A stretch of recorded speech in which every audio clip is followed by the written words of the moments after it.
else, and people kind of started freaking out a little bit. But you could run like facial comparison kind of stuff. Oh yeah, Yeah. this will do.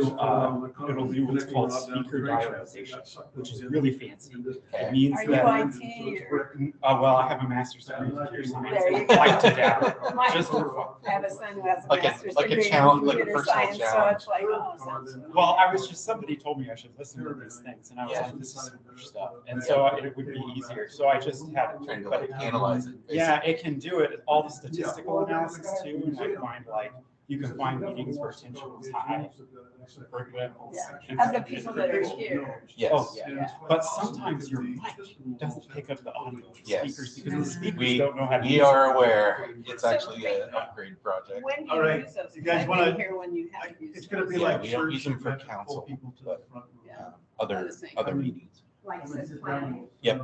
So you use it like next week for the So- joint planning? So if I can say Josiah, Janet, Mark, Keith, we don't even need introductions because I know all of you, you all know me. Really the whole purpose of trying to offer this little get together is to make sure that people who are thinking about contemplating a run for office have go into it with their eyes wide open. I don't want to say up against, but contending. Okay. If you don't know Ray Kopczynski, he's one of our counselors. The reason I asked Ray to be here tonight is because he is not going to give you a straight, unvarnished truth. Not that anybody else wouldn't do that, but you can be sure of that. Allison Lease is our clerk, and Allison really kind of, between her and Mary Dibble, handle all of the relationships with the council. And she also is the one who's by law responsible for managing the agenda and conduct of how. It is the case that by law, there's only two required employees for the city. It's a city clerk and a city attorney. The rest of us are all superfluous. Much. But by law, you have to have a clerk. Matt Harrington is our communications officer, and he also handles all of the IT here. So you heard him talking about the OWL, all of the upgrades that we've done over the course of the pandemic. And the updates yet to come too. And the updates that Matt has been and will be in charge. So, again, this is supposed to just be an opportunity for you to understand. So if you have a question at any point, just blurt it out. Okay? We don't stand on formality and wait till the end. I want to particularly make sure that you know what the obligations of being a counselor are, what the restrictions are, the lanes that you have to operate in, and then answer any questions. So the first thing I'm supposed to address on here, I have an agenda, but this should be a fairly short meeting, is the City of Albany form of governance. And we operate under what's called a council manager form of government. That is, if you think about, if you know corporate governance in the United States, and there's a board of directors and a chairman of the board, chief executive. And the board of directors answer to the shareholders. In this case, it's the council who answers to the shareholders and the voters. Chairman of the board is the mayor and city manager. That form of government is embedded in the charter for the city. So if it's possible to change it, but that would, I'll tell you that would be going against the prevailing trend in the world, which is going towards more council management.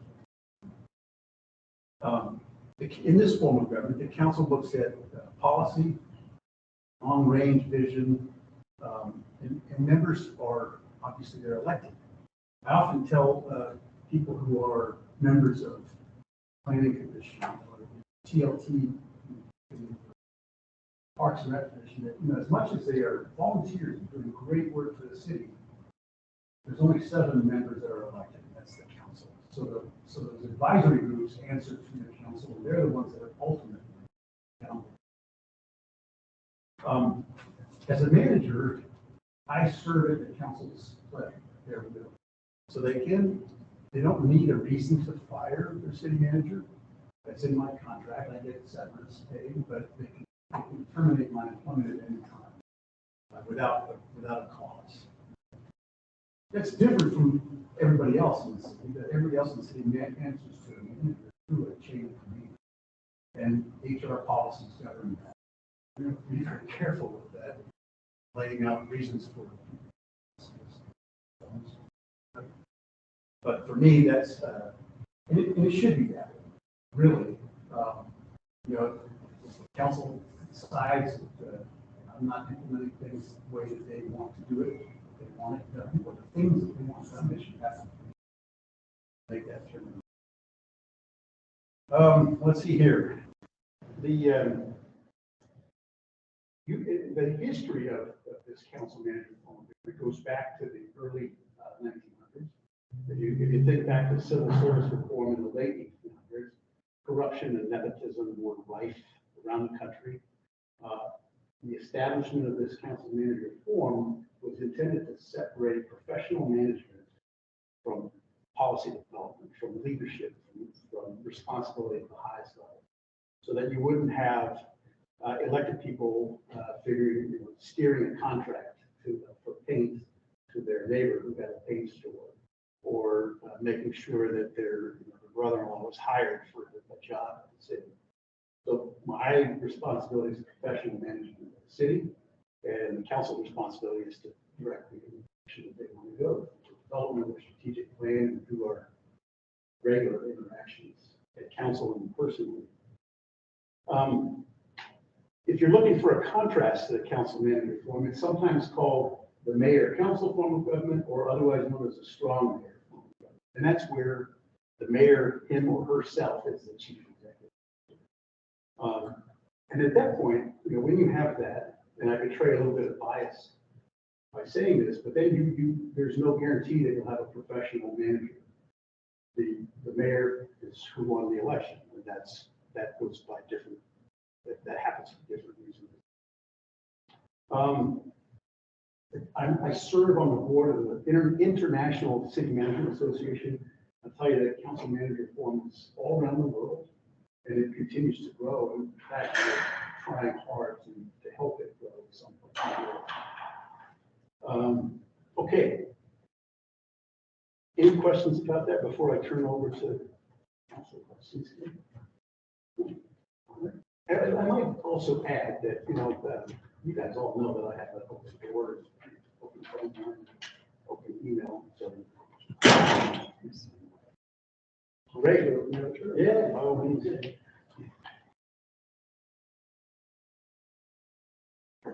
Okay, my name is Ray Kopczynski, City Councilor for Ward 2. If you're familiar with our wards, they've actually got a ward map over there that you can grab. It shows you where the wards are. There's 3 wards in City Hall, 2 councilors per ward. Okay. And what we do, like Peter already alluded to, is as a city council, we set policy for the city. And I'm sure there's more than one occasion that the city manager and staff are shaking their heads and they want us to do what now? Are you kidding us?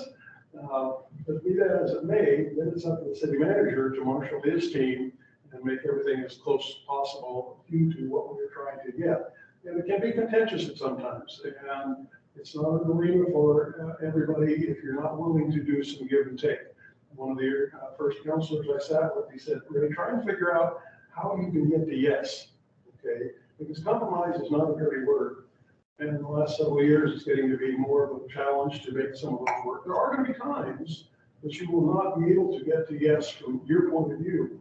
Your job on the council then is to articulate what your ideas and thoughts are for that particular issue, whatever that may be, and then get your peers to buy into your concept of whatever that might be. And the goal is to get to 4 votes, because that's how something happens. You have to get 4 votes on council, one exception. If you get a 3-3 tie, that's the only time the mayor then gets to vote. And the mayor does not like that, because the mayor then says, I've got half the council against me, probably half the town against me. And I tell them, that's why you're getting the big bucks. You get about $250 a month for the privilege. Volunteer to wear a target on your back. I will say right up front, being on council, it is not what you think it is. I guarantee you that. You have preconceived ideas of how you think things run, and you run into brick walls. You say, what do you mean? We've got this pot of money over here that we're flush in, and we desperately need it over here. Why can't we just move that money over to where we need it? Well, there's things that come with lots of grants, programs, revenue streams that are basically what they call earmarked. I mean, they're locked in. You cannot use that money for anything else but that particular task. So a lot of people think that, you know, the city's just flush with money all over the place. Well, if you look at the dashboard on the city's website for finances, you can see that, you know, where the money goes to. And even down to granular, you can actually see where all the expenses are literally listed all the time. And I don't know if any of you read Hustle Aaron's column online. He's got his pulse on a lot of things. He also has, you know, things that he kind of sticks it in and see if he gets a reaction to it, which is, you know, it's his blog. He can do that. But there's people who get comments that just, there are no sense in reality. So back to that funding thing. Any of you know what the term fungible means? Jen does, I'm sure. As we say, oh, we've got that pot of money, why can't I use it? Well, it's not fungible. It's not movable from point A to point B. So you have to work within the information that you have. How much time is it going to take for you to come on council? Initially, it can be quite overwhelming because of the information that's thrown at you right away. You can probably spend 15, 20 hours a week trying to get your arms around all this stuff. And it will take you some time to get your voice. But it's critical that you do have a voice in the whole situation, that you voice your opinion. Don't beat it to death after you've stated your opinion. Just don't belabor it over and over and over again. State your case, and if you can marshal some support for it, rock and roll. Because basically, you may or may not be aware, all of the information that we get for a city council meeting is available to you, the public, simultaneously when we get it. Okay, so basically on Friday when that information comes out, that's when you start thinking, okay, here's what's really coming up. I've got to start reading this material and then talking to peers, friends, constituents, city staff if I have questions, to try and get my arms around whatever that particular item is. And then we'll have on the Monday, we'll have the work session. And the work session basically usually goes from 4 to 6, but we'll go over those agenda items. And we're trying to figure out, you know, are we going to go forward with these, or are we going to possibly modify them a little bit, or maybe delay them, or, you know, come up with a different process for them. And then we'll have Tuesday and Wednesday to the Wednesday council meeting, keep going back and forth, talking to friends, peers, constituents, staff, and everything else to try and get our, you know, arms around it and figuring out, because you only get one vote. So I tell people, cast your vote for whatever you think is in the best interest of the entire community, regardless of what your ward is. What do you think is actually the best in the community? Once you cast your vote, don't look back. I mean, you've got too many other irons in the fire that are coming down the road. You'll give yourself ulcers trying to second guess your votes. Some of them can be contentious.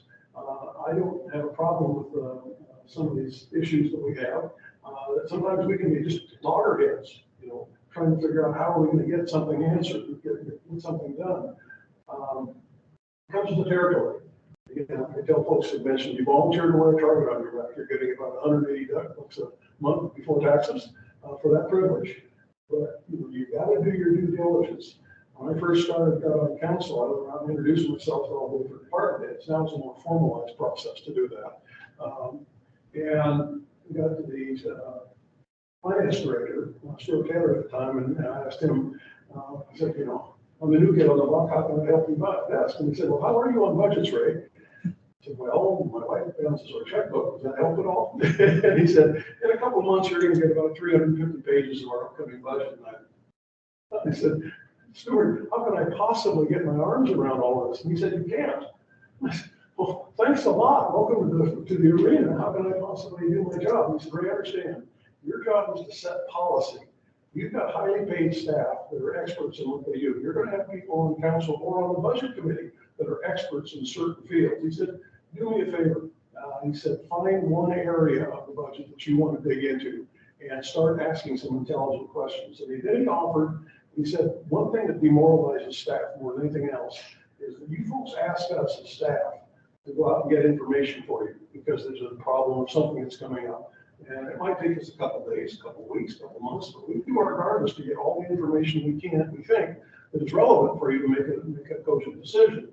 And then we come to the meetings, and he said, it's patently obvious that some of you folks haven't even bothered to read the material. And I said, you're kidding me. He said, no. I said, well, how can you tell? And he said, wait, because some of the questions get asked real early. The answer was on page 2 or page 3 of the documentation we gave you.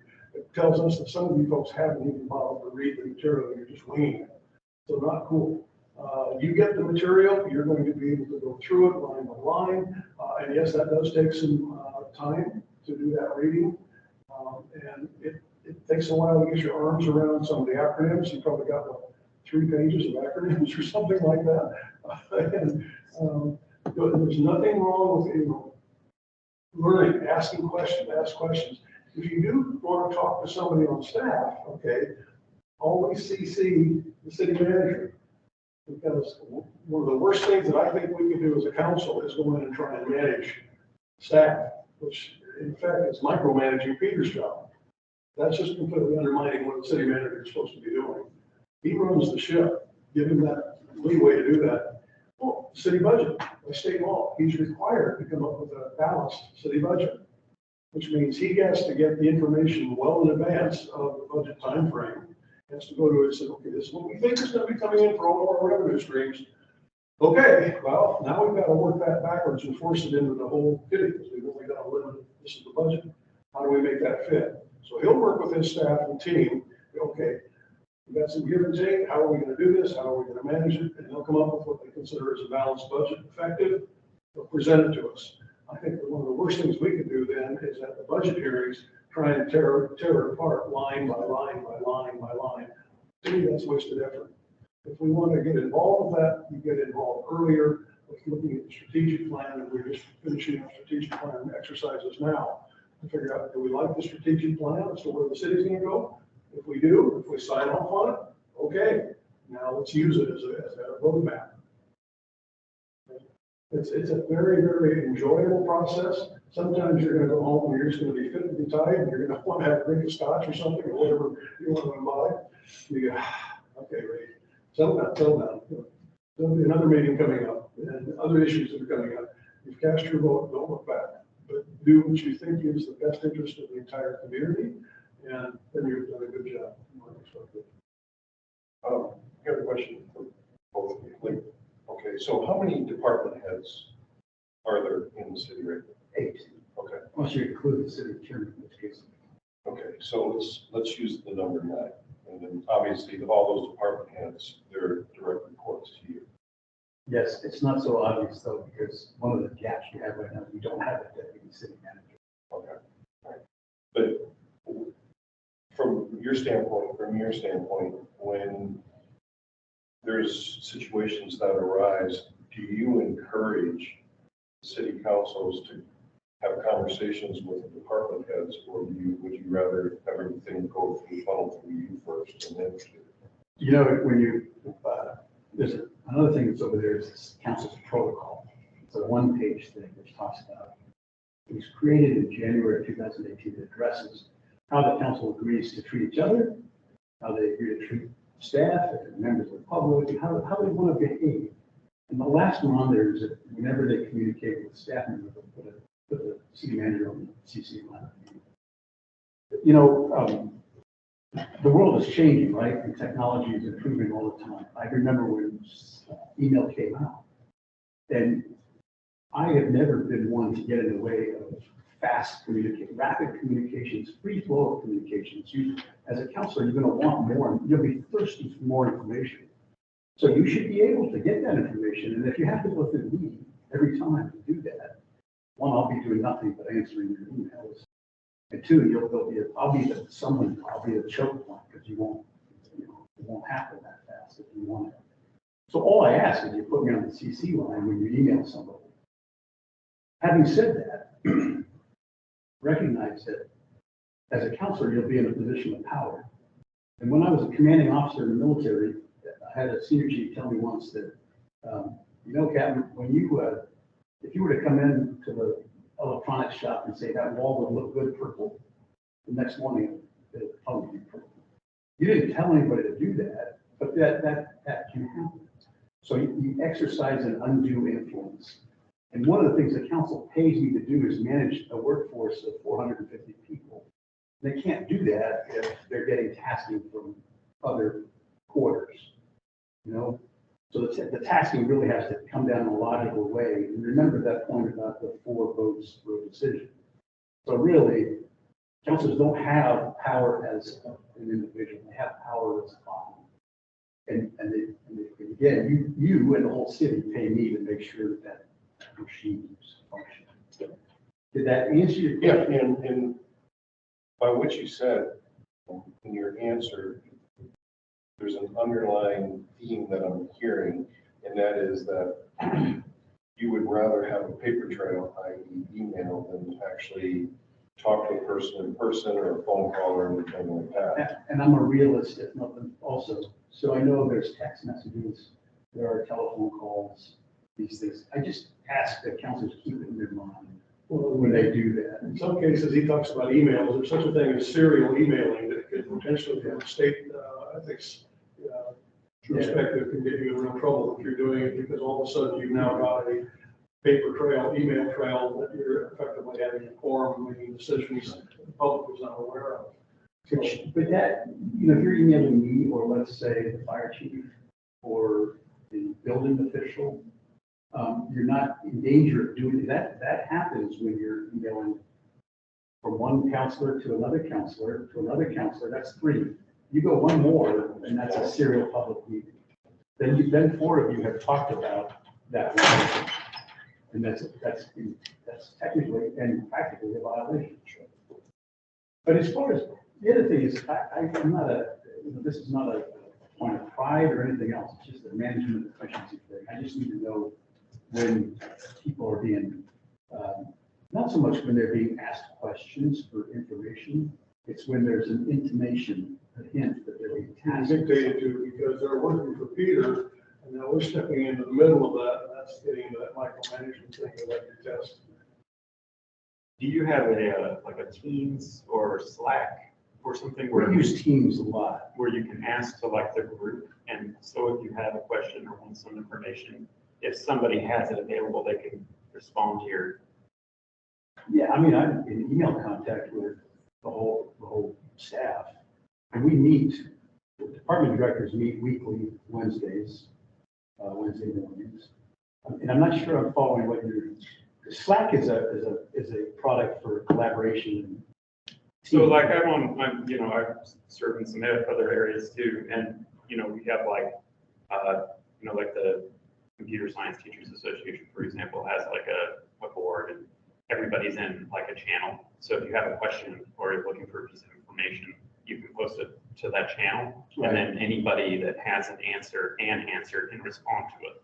Yeah, we use Teams in that way. Yeah, as kind of Microsoft Teams. a crowd FAQ, basically. Yeah, like a crowd FAQ is what it sort of turns into. It's nice. Yeah. We do that internally. Are you talking about specifically like a council one of those? Because I think you run into the same No, I serial. just mean, like, instead of CCing you could post it to the FAQ. Yeah, to Reddit, or, it's this kind of thing, yeah. And there's different ways you can do it that I've seen work. Actually, the Reddit way is pretty cool. I've seen that work pretty well. But it sounds like it's mostly email.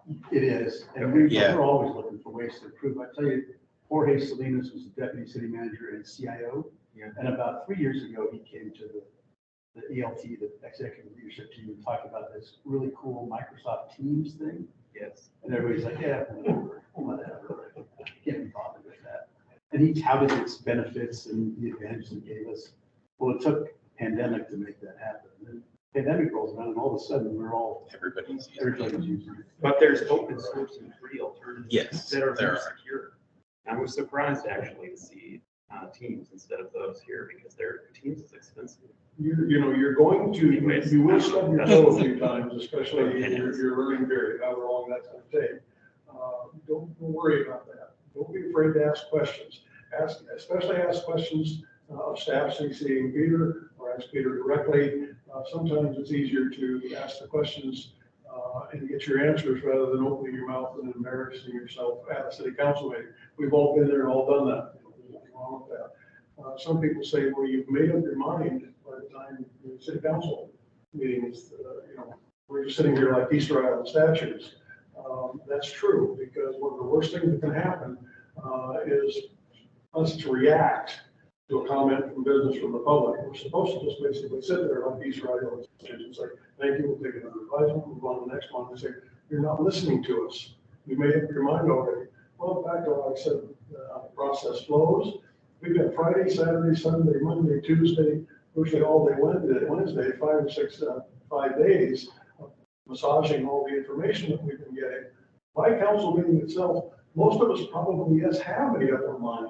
So having a council chamber just packed with people, at that point in time, and many times it's actually too late because we've already done our homework. And a lot of times, honestly, the people in the audience, they haven't done their homework. They actually have valid, passionate emotion, but it's actually too late to get involved with it at that point in time.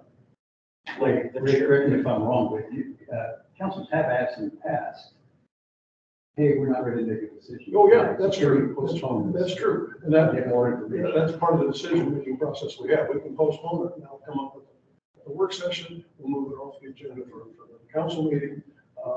If all of a sudden there's just a huge influx of people saying, this isn't working right, whoops, what did we miss? Then we can say, let's kick it off, kick it down the road again.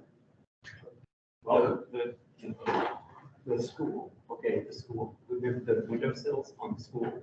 There was this big thing over, about the yeah. windowsills on the school, okay? And when you watch the recording, okay, it seems like maybe some people have information that others don't, or there's not, it wasn't posted to the public FAQ. Like some people know the policy really well, and some people, or the law, that you can't, replace or change the facade or whatever. And some people don't, it seems like. The It just seems information like. is there for everybody to acquire. Like I said, you've got how many days to read all the material that is given to you and start asking questions behind the scenes and getting information that's available to you. If you're struggling with what it is, even talk to one of your peers, one of your counselors.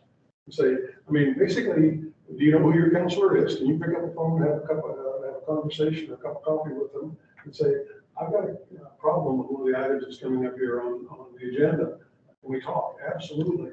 But when you go and have a conversation with your counselor or anybody else on staff, have a solution in mind too, rather than simply just complaining, because that really doesn't go anywhere. Try and come up with something that you can think of, but the information that all of us have is available to all of us. That's true, but if you have it in such a way that everybody can see how viewed the information is, or some way to know, like, oh, all the counselors are viewing this piece of information, I should deal with that. If you have it on paper, you don't have that. Right, but you can actually view the paperwork online.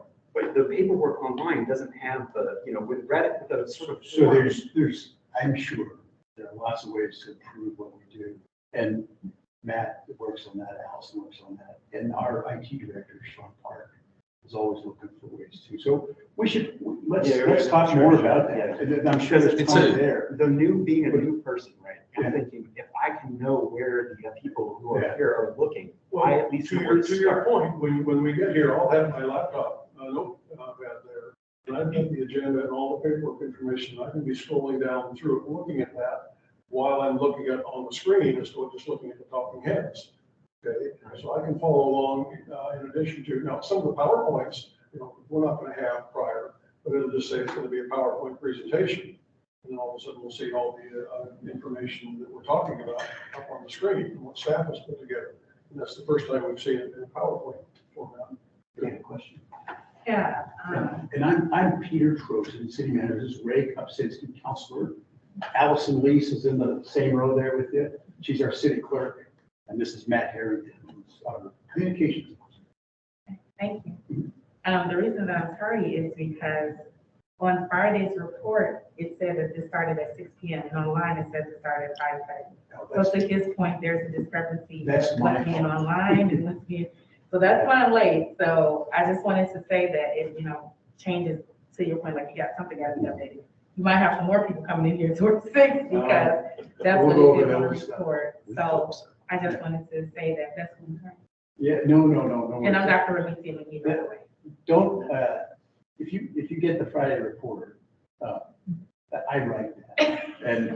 And sometimes it, when you put something in there, you don't update it for a change it's made.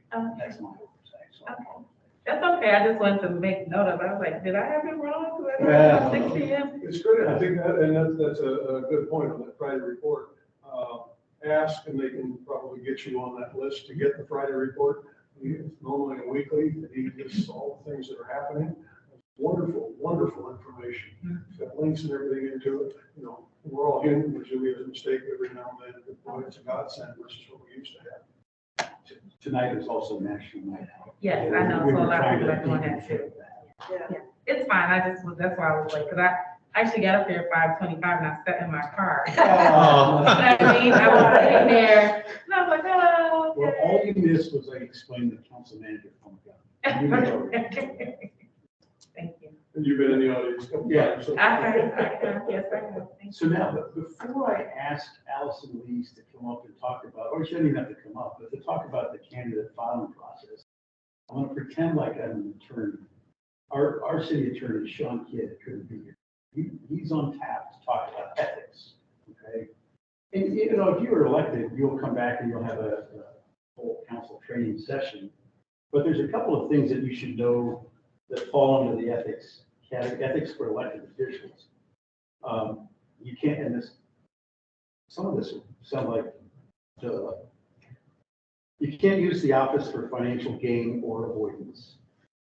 And the ORS, the state law prohibits every public official from using or attempting to use a position held as a public official to obtain a financial benefit, if the opportunity for a financial benefit would not otherwise be available but for the position held. And there's that chapter in the ORS that talks about this is pretty explicit. But even as explicit as it is, inevitably there's always gray areas.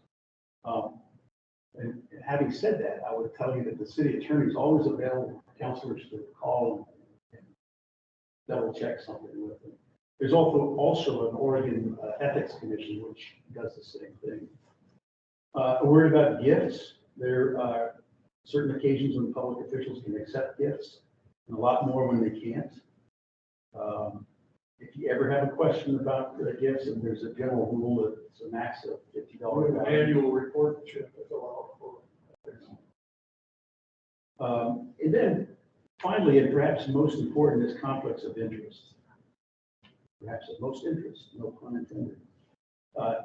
A private gain equals a conflict of interest. An actual conflict of interest is defined as any action or any decision or recommendation by a person acting in the capacity as a public official, the effect of which would be the private pecuniary benefit or detriment of the person or the person's relative or any business with which the person or a relative of the person is associated.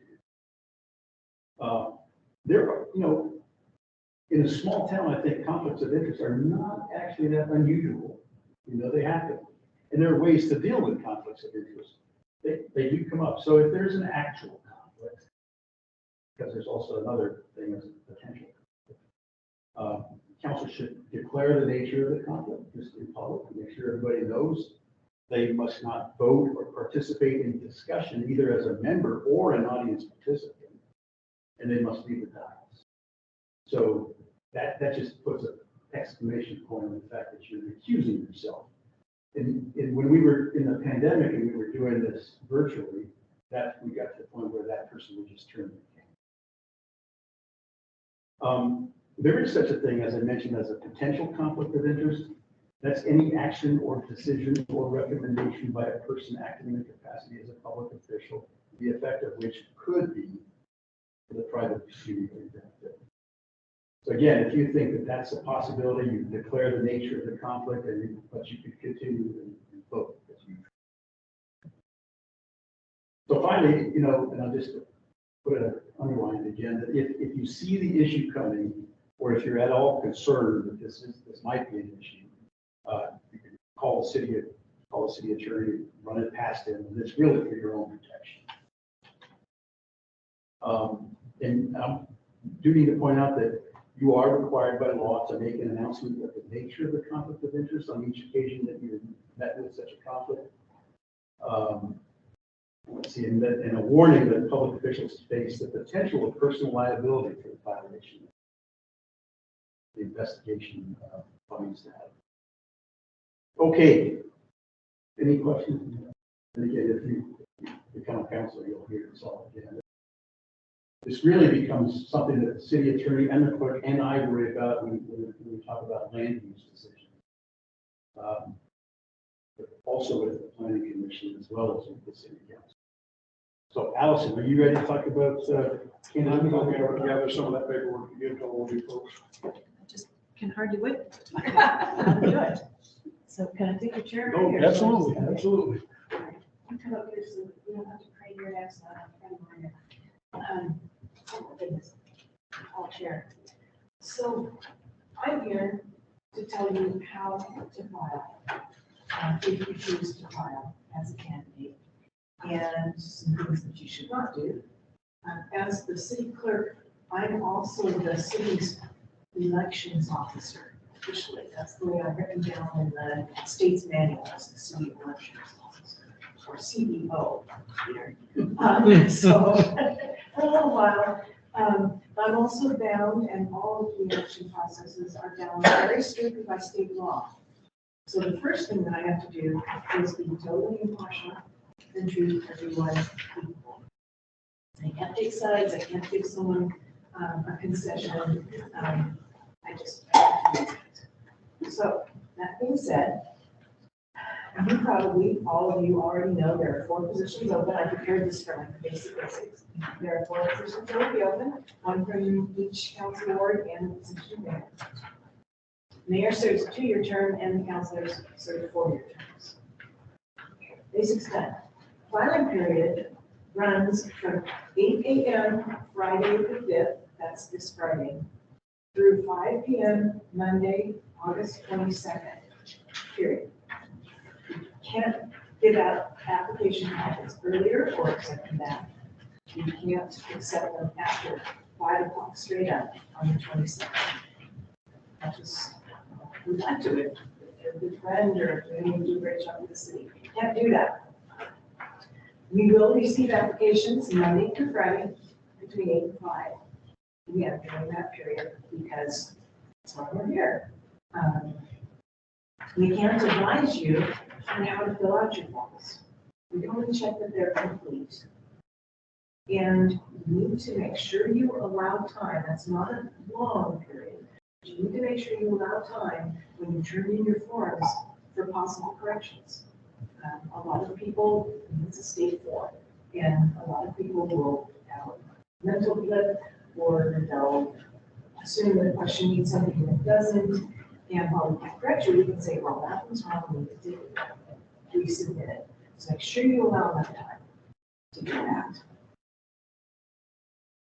There are 2 ways to file in the city. You can file by declaration. You pay $5, fill out the forms correctly, and turn them in. You're done. Or you can file by petition. You fill out your forms and bring them to the clerk, and the clerk issues you written permission to gather signatures, and you go and gather 100 valid signatures of people who possess the same qualifications as you must to be in the office. That means they have to, I put that here, qualified elector within the meaning of the state constitution, have resided within city limits for 12 months preceding the election, and have resided in the ward the person represents for 90 days. So 100 valid signatures. Now you have about 14 days to do that. So you can avoid the $5 filing fee by doing it that way. It's probably not the way I would choose to do it, when you can pay $5 and just. Yeah, you're supposed to be objective. You can show preference. So I know, I'm not, I said it's not the way I would do it. So, but you are totally welcome to choose, and we have packets made up for both petition filing and the declaration filing.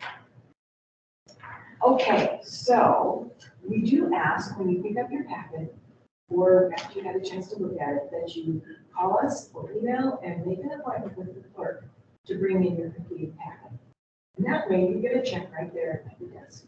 And I have a little checklist that tells me this has to be filled in, this one has to be filled in, this one has to be filled in. Okay, we've got it all filled in, we received it, then we'll go back and do another check just to make sure before we tell you, yes, your application has been accepted. So make your appointment before the 22nd, 21st, 20th, 19th. Make your appointment before that, right? So that we have time to do that. Let's see, once your application has been accepted as complete, public record. So if someone requests it, release it. And in fact, if you're elected, and maybe even like if you're elected, but before you're elected, if somebody has a problem with what you may or may not be saying by email or by text message or whatever, they may be able to come after and request your records. You can't, we're a public figure once you file. So it's something to take into account when you're doing your electioneering or whatever it is that you're doing. And then afterwards, as a counselor, all of your records are public records, and they're subject to release if they've been requested. All of our records acting in your official capacity, or all of our records appear In your official capacity, yes. Your card from your life is not something. Yes. We do warn our new employees, though, I have to give this little talk to our new employees about records. Keep them separate. If they're doing business, their city business on their cell phone, and somebody requested city business that they were involved in, they might have to hand over their cell phone. Whatever else is on there, even if it wasn't the target of the search, might be revealed. Not that anybody's going to use it, but it's possible. So try to keep them separate as much as you can, and that'll protect you in your personal capacity. Okay, one or two more things. Yes. Give me, can you provide some examples of things requested in the official capacity that can have access to? Your notes on the agendas, if you sit on the dais and make notes on your agendas, those are records and you're required to keep them. Emails back and forth between council members or between staff, we have that requested several times. I want all emails between, in this 6-month period between Councilor X and the city manager, or Councilor X, Councilor Y, and the wastewater treatment supervisor. Yes. How about emails between counselor and constituents? That would be a little harder. They have to come to you personally. Yeah, I don't think that's. I don't think that's a public record. That's how I want to bring it up. Yeah, Yeah, and here's where we're really missing the attorney.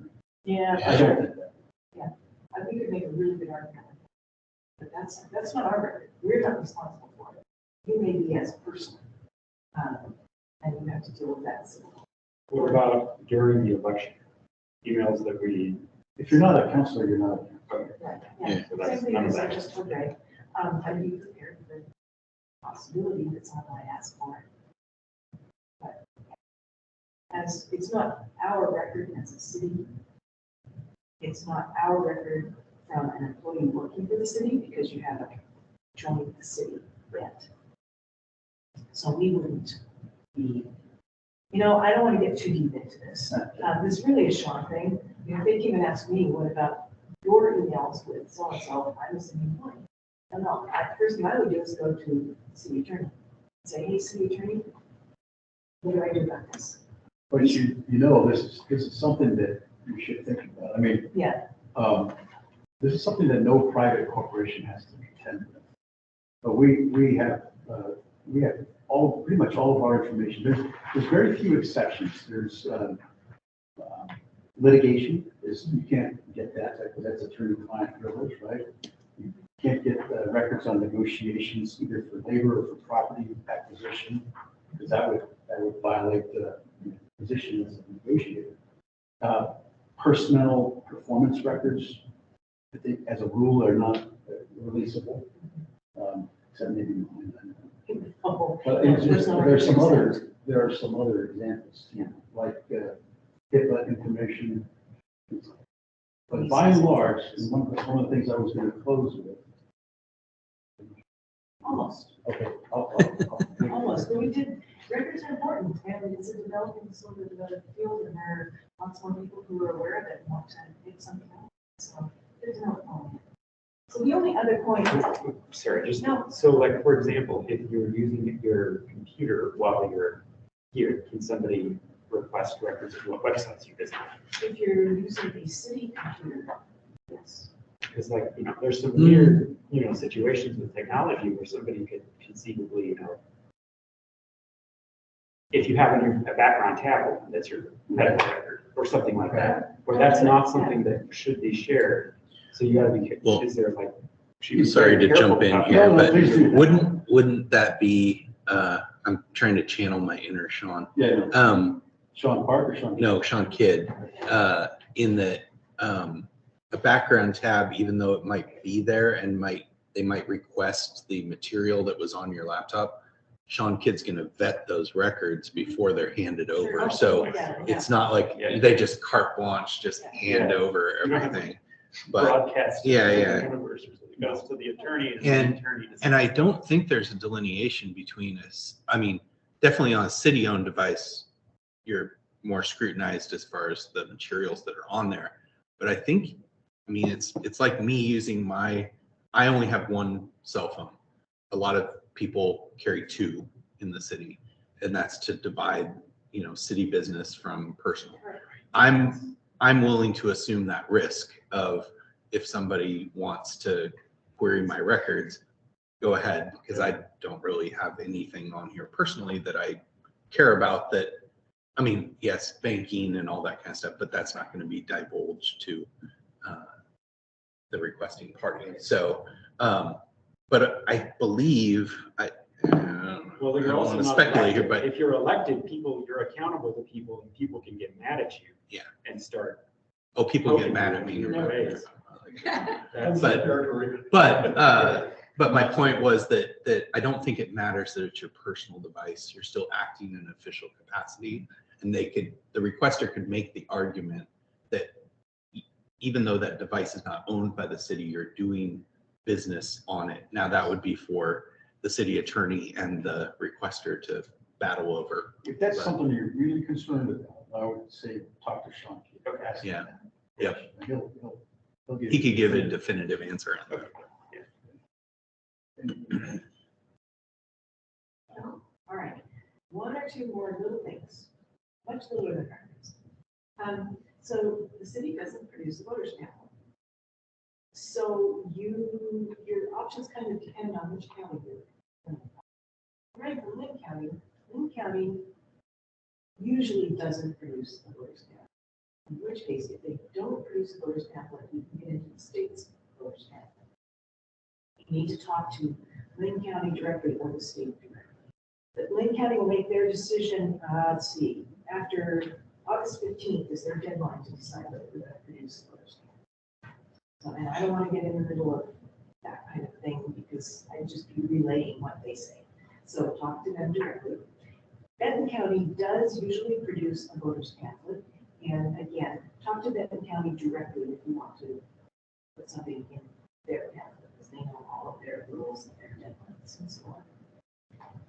And the last day to withdraw, if you were a candidate and decided, nope, not going to do that, last day to withdraw and remove your name from the ballot is September 2nd. And you would do that by completing and turning in a form SEL 150. And all of this information, I believe all of it is available on the Secretary of State's website. We have a bunch of manuals and forms and FAQs and they're great resources.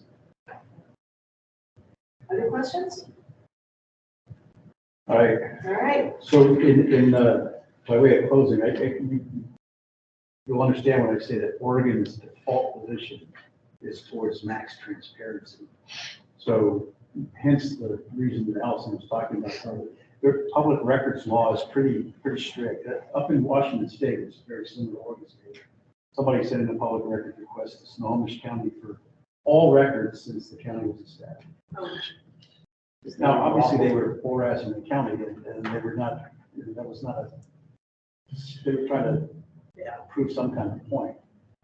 But the county, in theory, technically is obliged to do that. It's just going to take them 100 years to produce all of that. And people can be charged a fee for producing public records, because of course, we have to pay the people to make copies. But what is it? You, Allison, you provide about 30 minutes of. We always give 30 minutes of time free, because by the time you do an invoice and figure out the billing and everything, it's worth it. But yeah, we do not recover anywhere near our actual costs with But the records fees. important thing there is just to realize that public records are. And then public meetings law. We talked very briefly about serial public meetings, but if you're on council and you've given up the chance to meet 3 of your colleagues for coffee and discuss city politics, that's a quorum. Not just meeting, but then exchanging emails between 3 of your colleagues, even if it's not all at the same time. If it's one after one after one after one, that becomes a serial public. So how do you view that, like Christmas party? Okay, Okay. so there are exceptions. If God forbid there was a funeral, like there was, our old mayor died a couple of years ago, and all 7 councilors can show up for that. You can also go to training together. You can be at the Northwest Art and Air Festival or any of the River Rhythms concerts too. You just can't discuss business. You can't discuss city policies. And usually our city clerk will be proactive and put out a media alert, letting folks know that they're all going to be in the same place at the same time, and they will not be discussing That happens in the business. Veterans Day Parade. All the councilors get together on the little shuttle, the trolley, and they don't discuss business, they wave, and the clerk puts out an advisory saying that they'll all be together. It's an abundance of caution on the clerk's part. However, it's worth reminding councilors every so often, it's not illegal for you to be in the same room at the same time for a ceremony of some sort. Or training. Okay, if the ethics rules sound daunting, again, for the 4th time, be assured that city attorney is available to you for ethics advice. Thank you, Ray, for handing out handouts. There's ward maps.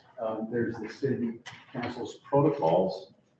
It's a little small print, but that's all that stuff is available online.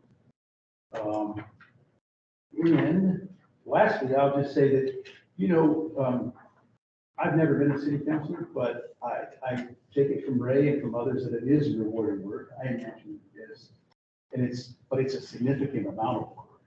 And I have to be truthful in that. I know, because I sign off on the packet when it goes out. He said they get on Friday. We're trying to make sure you get it on Thursday. Most of the time. We're trying to, because I do recognize how voluminous it is. If you're a speed reader, if you have speed reading skills, it helps. If you can scan, that helps. And also, we try to make councilors aware of agenda items on the long range. So even though you get the packet the Thursday of the week before, you will hopefully know several weeks before that we're going to be discussing the zone change or, a staffing change, approval of a position or something. It's a calendar, it's on the whiteboard, it's a PDF file. Those PDF files cannot be read by the computer. It is actually very frustrating. I have tried. If you click the dictate to me features in Adobe or the browser, it doesn't work right. It like You're jumps talking around. about the minutes and So the if you're like agendas that we blind, post. or whatever, or hard of, here. I feel your pain. And I have a hard time with this skimming thing, and I really like that feature when it works. It's, Like I said, we have. Well, it's so that's a bigger part of our need to improve our accessibility, document accessibility. Hard. And that's not just for you wanting Oh, I know. to do Yeah. dictate, There's but other that's also people that like, need it. yeah, folks that truly have a disability that need it. And it's something we're working on. A lot of that is work processes that need to change on our end. So again, closing, I'll just say this is a multi-million-dollar corporation. It's a pretty big effort with close to 500 people. And you, as counselors, sit there in a governing position. So the staff that you have try to provide as much information as possible to you on a regular basis. And that's why there's so much to read, so much to soak up, so much to absorb. So keep that in mind, and we keep it in mind. I know it's a workload, and I personally am grateful for that. But I thank you for your interest in running, to the extent that I can wish you luck. Thanks for As I being here. mentioned before, some of it can be daunting and quite overwhelming in the first 6 months or so. There's always people, city staff, other counselors that can help you get over some of the rough spots. That's, we're all supposed to be collegial, and 98% of the time we are. But that's what makes it all fun. All right, any other questions? Is there anything you see on the horizon in the next 2 to 4 years? Oh, yeah, and it would be no surprise to you that it's budget related. I mean, it is the budget, right?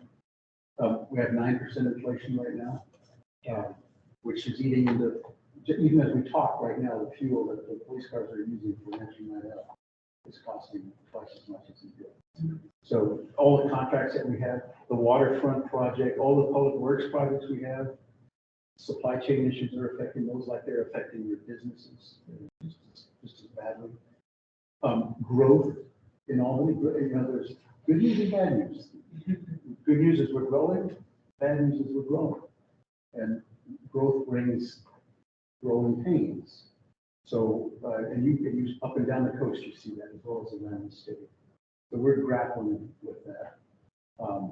And just those two subjects right there are huge. And there's a lot more too. A lot of homelessness, drug issues, addiction issues. See, when he started about, a few years ago, we had a nice start down there. Well, and speaking of that, we have succession planning issues too. People are, you've heard of the great resignation. There's also the great retirement. So and we're not finding it as easy to recruit people as it once was. Many of our problems are mirrored by problems in the business community. We're another enterprise that faces some of the same problems. Yeah. Well, they did, the Parks Department relies heavily on summer help.